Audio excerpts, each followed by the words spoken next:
There are some negative things that you could say about Donald Trump. What's interesting is that the left almost never says them.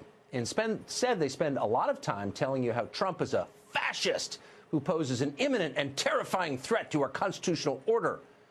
Sounds pretty scary. Is it true? Well, consider the major freedoms protected by our Bill of Rights, the document that makes America distinct from all other countries. Freedom of speech, freedom of worship, the right to keep and bear arms, due process under the law. Now, take a close look at today's news. Who exactly is threatening those freedoms? Is it Donald Trump? Whatever his faults, it is not Donald Trump. It is the left. And they are doing it more aggressively than they ever have before. As usual, their critique of Trump is pure projection. If you want to know what the left is actually doing, listen to the way they attack other people. Start with a foundational freedom, speech. If they can tell you what to say, you are not free. There is nothing they can't make you do. That's where the founders put it first. It's the freedom that comes before all others. The left has spent decades trying to weaken the First Amendment. They've done it in the sneakiest way possible by creating phony hate speech exemptions out of thin air. So far, the courts have not accepted this idea, the idea that you can limit speech simply because someone else doesn't like it. So the left has a new plan now. They've allied with big corporations to make it impossible for people who say the wrong things to make a living in this country. You may have heard of a company called PayPal. It's an online payment platform, the biggest. If you want to make money online, and many people do, PayPal is essential. In a recent interview with the Wall Street Journal, the CEO of PayPal, Dan Schulman, explained that diversity and inclusion are his company's top values. But of course, he doesn't mean it. He means the opposite. Like most on the left, what Schulman actually wants is utter conformity, a world where only approved opinions are allowed. Last year, PayPal banned Alex Jones from using its platform for saying things they didn't like. They've also banned anti-Muslim activist Laura Loomer, the publication VDare, and a number of other people and organizations whose speech they believe should be silenced.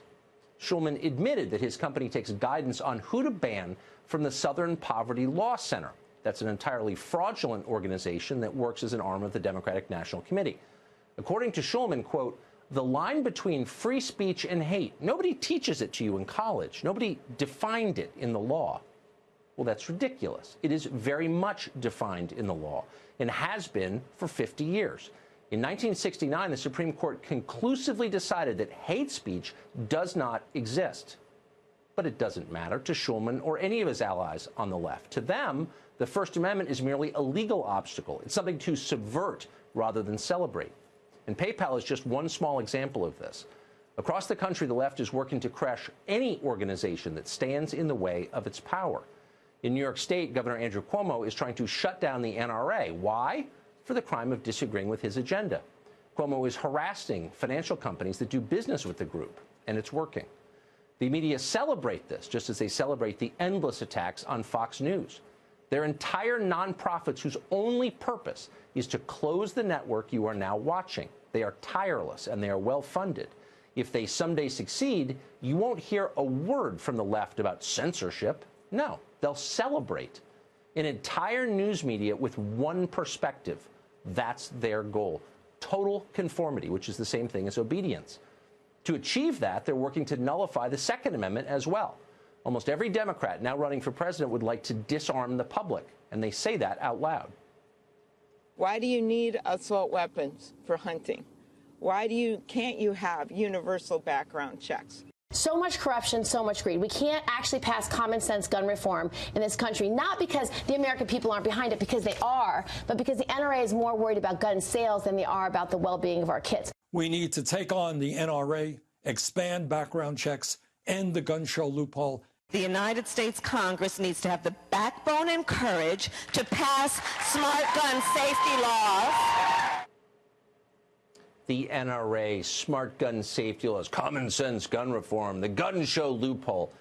Don't believe a word. Those are just talking points. They don't mean any of it. They plan to take your guns away. They have to. How else can they make the population obey? Once you understand that their goal is total control, their policies begin to make sense. To a literal person, for example, the Green New Deal sounds like it has something to do with the environment. It's green, after all. Of course, if you really cared about the environment, the quality of air and water, you would push China to stop polluting. China is the world's biggest polluter by far. But the Green New Deal doesn't even mention China. Instead, it's all about controlling you, the job you have, the house you live in, the vehicle you drive. Today, those are choices that you get to make. Under the Green New Deal, the Democratic Party would make them for you. That's why so many of their candidates have endorsed the Green New Deal. You'll hear things like the Green New Deal. You'll hear things like Medicare for all. You'll hear things like whether it's taxes. You'll hear things. Right. At what point do you say, that's our North Star, but we have to be realists? There's no question we have to be practical. But being practical also recognizes that climate change is an existential threat to us as human beings. Can we afford it?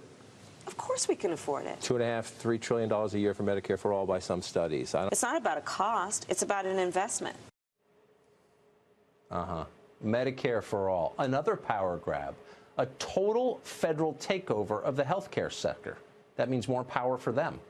Just the other day, Congresswoman Ocasio-Cortez speculated that it may no longer be right to have children, kids. Today, she considers that a debatable question, just asking. But in 20 years, it may be settled theology. One morning, you'll wake up and Commissar Ocasio-Cortez will be proposing control over who is allowed to have children and when. Don't believe it? Well, the same thing is happening with reparations. It moved fast. 20 years ago, seizing people's possessions and giving them away to atone for the sins of those who died more than a century ago, that was considered a fringe position. Nobody said that out loud who wanted to get elected. Today, Elizabeth Warren, Kamala Harris, Julian Castro, they have all said they're for it. At this pace, we'll be knocking down statues of Barack Obama someday soon for the crime of opposing reparations. This all sound a little paranoid? Okay, do this. Find a big city newspaper from just 10 years ago. Read the whole thing. Then compare it to this morning's Washington Post. How far has the left moved in just a decade? A long way. And the pace is quickening. Fascism? Yep, it's a threat, and it's not coming from the White House.